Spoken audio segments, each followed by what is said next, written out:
লোকসভা নির্বাচনের পূর্বে হাত গুটিয়ে বসে থাকতে হবে বিরোধী রাজনৈতিক দলের নেতাকর্মীদের, বললেন ত্রিপুরার প্রাক্তন মন্ত্রী ভগবান চন্দ্র দাস।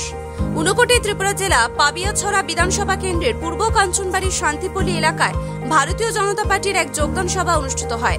এই যোগদান সভায় ত্রিপুরার প্রাক্তন মন্ত্রী তথা বিধায়ক ভগবান চন্দ্র দাসের হাত ধরে 134 জন ভোটার বিভিন্ন বিরোধী রাজনৈতিক দল ছেড়ে ভারতীয় জনতা পার্টির দলীয় পতাকা হাতে নিয়ে ভারতীয় জনতা পার্টিতে সামিল হলেন।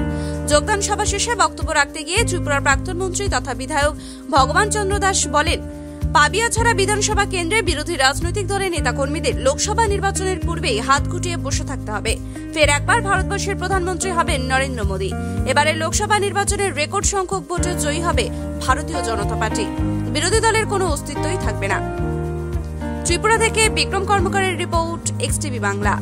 রাজনীতির যে সেটাই হচ্ছে যে ধর্মনীতি, সেটাই হচ্ছে রাজধর্ম পালনের নীতি। আজকে মোদীজি সেটা প্রমাণ করে দিয়েছে। কিসের মাধ্যমে? সবকা সাথ সবকা বিকাশ। এটা বলেছেন আমাদের জেলা পরিষদের সদস্য বলেছেন, আমাদের ভাইস চেয়ারপারসন বলেছেন যে পূর্ব কাঞ্চনবাড়ি এত বড় হয়েছে। এই যে সবকা সাথ সবকা বিকাশ, এটাই হচ্ছে গিয়ে প্রকৃত রাজধর্ম এবং প্রকৃত রাজনীতি। আজকে মোদীজি কিসের উপর রাজনীতি করছেন? মানবিকতা দিয়ে রাজনীতি করছেন। রাজনীতির যে প্রথম কাজ, প্রথম উদ্দেশ্য, সেটা কি হচ্ছে? মানব সেবা। আর কেন রাজনীতির প্রধান কেন তৈরি হয়?